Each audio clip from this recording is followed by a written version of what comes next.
नमस्कार दोस्तों। आज मैं प्रोस्टेट की समस्या की बात करने वाला हूं, जो कि आजकल बहुत ही कॉमन हो गई है। और इसके साथ ही यूरेथ्रल स्ट्रक्चर की प्रॉब्लम जो है वो भी बहुत ज़्यादा कॉमन हो गई है।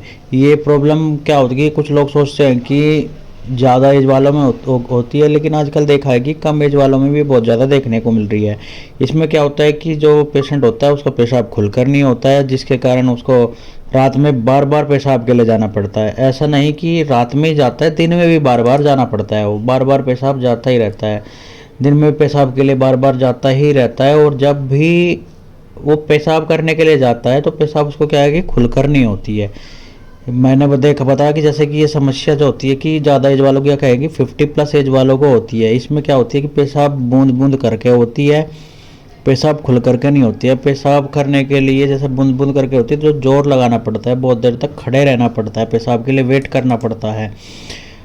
और मैं जैसे कि मैंने बताया ये 50+ एज वालों को होती है, लेकिन ये आजकल जो समस्या है ये कम एज वालों में भी होती है और होने लगी है। क्योंकि कुछ युवा क्या होते हैं कि वो नासमझी में कहें या कुछ भी कह सकते हैं, वो मास्टरबेशन करते हैं, एक्स्ट्रा मतलब अत्यधिक मास्टरबेशन करते हैं, जिसकी वजह से क्या होता है कि उनके प्रोस्टेट में इन्फेक्शन हो जाता है।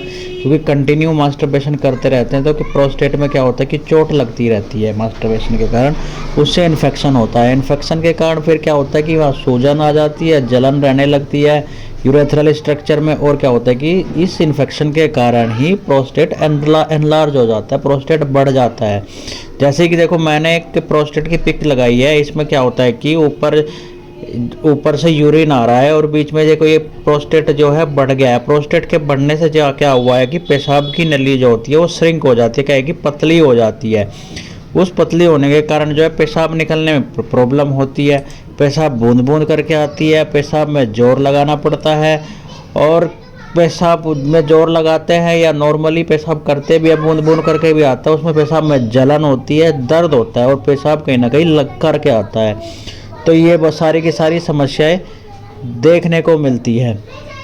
वो अब ये समस्या मैंने जैसे बताया कि चाहे 50 की प्रॉब्लम है या 50 से कम एज की प्रॉब्लम है, ये उनमें शुरू हो जाती है। अगर आपको ये समस्या है तो मैं आज आपको इसकी 2 होम्योपैथिक मेडिसिन बताने वाला हूँ, जो आप बहुत ही ज़्यादा इफ़ेक्टिव है और आपकी यूरेथ्रल स्ट्रक्चर की, बार बार पेशाब जाने की या फिर प्रोस्टेट बढ़े हुए प्रोस्टेट की समस्या को पूरी तरीके से ठीक कर देगी।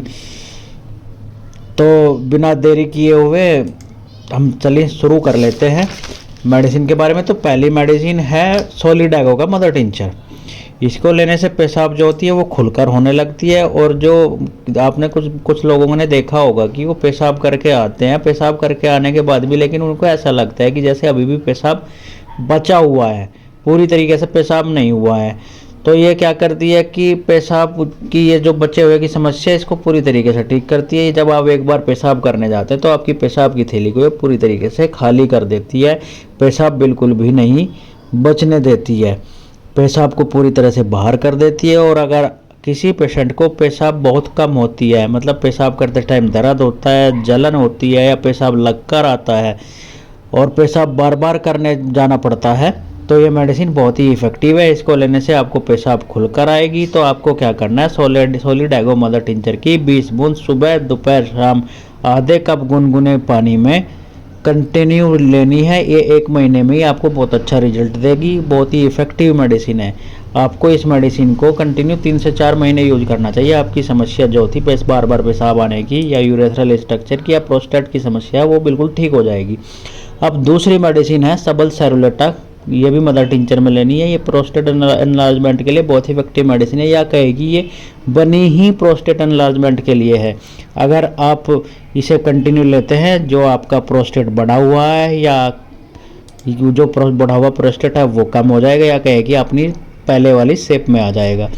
इसको लेने से पेशाब खुलकर होती है। ऐसे पेशेंट जिनको पेशाब खुलकर नहीं होती है, जिनका प्रोस्टेट बढ़ा हुआ है, जैसे कि मैंने बताया कि प्रोस्टेट बढ़ने से क्या होता है कि वो पेशाब की नली श्रिंक हो जाती है, कहे कि पतली हो जाती है और पेशाब वहाँ से बूंद बूंद करके निकलने लगता है। पेशाब में जोर लगाना पड़ता है, पेशाब में जलन होती है, दर्द होता है और पेशाब लग कर आता है। वो सभी समस्याएं धीरे धीरे करके ठीक हो जाती है, क्योंकि प्रोस्टेट पहले की तरह अपनी शेप में आ जाता है। जो पेशाब की नली सिकुड़ गई थी या श्रिंक हो गई थी वो भी ठीक हो जाती है। तो आपको क्या करना है, सबल सेरुलेटा मदर टिंचर की भी सेम 20 बूंद सुबह दोपहर शाम कंटिन्यू 3 से 4 महीने लेनी है। और ये सबल सेरुलेटा का क्या काम है, अगर किसी को पेशाब में धंस जाने की समस्या है तो ये धंस जाने की समस्या को भी ठीक कर देती है। क्योंकि मैंने जैसे आपको बताया कि कुछ लोग मास्टर युवा नासमझी में मास्टरबेशन करते हैं, जिसकी वजह से उनके जो होती है प्रोस्टेट में इन्फेक्शन हो जाता है। और इन्फेक्शन की वजह से क्या होता है कि प्रोस्टेट एनलार्ज हो जाते हैं, जिससे फिर क्या हो जाता है, एनलार्ज हुआ वो पेशाब की नली श्रिंक हो जाती है, पेशाब खुलकर नहीं होती है, पेशाब लग करके आती है, पेशाब में जलन हो जाती है। और ये धात की समस्या जो है ये इन्फेक्शन हो रखा है ना, जो वो ही प्रोस्टेटिक फ्लूइड निकलता रहता है, जिसे हम दांत बोल देते हैं। और ये पूरी तरीके से 3 से 4 महीने में कर तो देगा ठीक, देखो 15 से 20 दिन में ही, लेकिन आपको क्या क्या पूरी तरीके से ठीक करने के लिए आपको ये मेडिसिन 3 से 4 महीने यूज करनी चाहिए। साथ में अगर आप कोनियम मैक को भी 30 पोटेंसी में यूज करेंगे तो आपकी जो ये धात की समस्या है, प्रोस्टेट की समस्या है, अंडकोशों में कुछ भी प्रॉब्लम है वो पूरी तरीके से ठीक हो जाएगी। अगर आपको इन्फॉर्मेशन अच्छी लगी तो चैनल को लाइक करें, शेयर करें, सब्सक्राइब जरूर कर लें और बेल आइकन ओपन करना भी ना भूलें, जिससे कि मेरे वीडियो का नोटिफिकेशन आप तक जल्द से जल्द पहुंच सके और आपकी जो भी प्रॉब्लम्स है, जो भी समस्याएं हैं वो पूरी तरीके से ठीक हो जाए। तो फिर मिलते हैं।